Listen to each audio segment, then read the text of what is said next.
अध्यक्ष का विवादित बयान सामने आया है। भगवान राम को लेकर विवादित बयान दिया है। प्राण प्रतिष्ठा को लेकर विवादित बयान सामने आया है, जिसमें राम में मेरी कोई आस्था नहीं है। केशव देव ने इस बात को कहा है।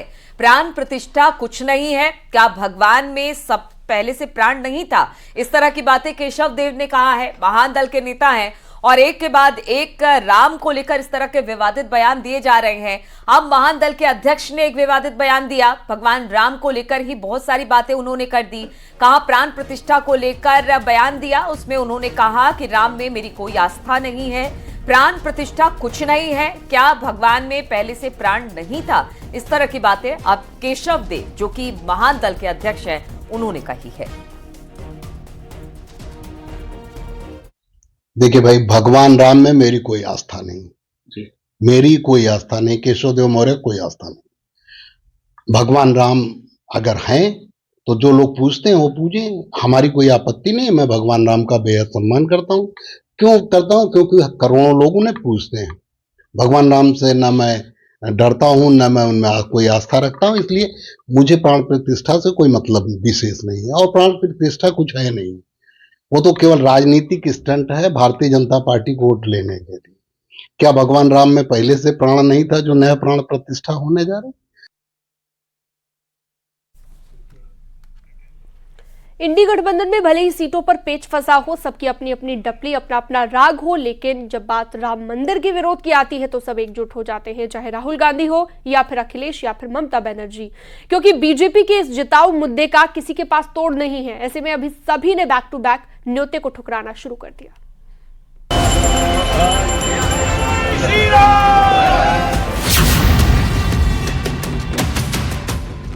राम नाम की गूंज क्या विपक्ष को परेशान करने लगी है? क्या अयोध्या का उद्धार विपक्ष को स्वीकार नहीं, या फिर ये बौखलाहट है जिसकी आहट अब धीरे धीरे सुनाई देने लगी है? क्योंकि पूरा विपक्ष राम मंदिर के विरोध में आ चुका है। चाहे अखिलेश हो या तेजस्वी, चाहे ममता हो या शरद पवार, सबने धीरे धीरे अपना मंदिर विरोधी चेहरा दुनिया के सामने रख दिया है। ऐसे में अब कांग्रेस ने भी प्राण प्रतिष्ठा के न्योते को ठुकरा दिया है। सोनिया गांधी ने अयोध्या जाने से मना कर दिया। मल्लिकार्जुन खड़गे को न्योता मिला, लेकिन वो अयोध्या नहीं जाएंगे। अधीर रंजन चौधरी को भी न्योता मिला, लेकिन वो न्योते को ठुकरा चुके हैं। यानी जो पहले न्योते के लिए बीजेपी पर निशाना साध रहे थे, वही प्राण प्रतिष्ठा के न्योते को अब ठुकरा चुके हैं। पार्टी ने ये भी कहा कि अर्ध निर्मित मंदिर का बीजेपी और आरएसएस के नेताओं के द्वारा उद्घाटन करना ये दिखाता है कि ये पूरा कार्यक्रम 2024 लोकसभा चुनाव को लेकर हो रहा है। ऐसे में पार्टी न सिर्फ लाखों लोगों की आस्था का सम्मान करती है, बल्कि सुप्रीम कोर्ट के निर्णय का पालन करते हुए ससम्मान पूर्वक इस न्योते को अस्वीकार कर रही है। चाहे लेफ्ट हो या कांग्रेस, मंदिर निर्माण के बाद प्राण प्रतिष्ठा से आहत है। न्योते दिए जा रहे हैं, लेकिन कबूल नहीं कर पा रहे। पश्चिम बंगाल की मुख्यमंत्री ममता बनर्जी ने तो ये तक कह दिया कि अयोध्या में राम मंदिर के उद्घाटन के जरिए बीजेपी नौटंकी कर रही है।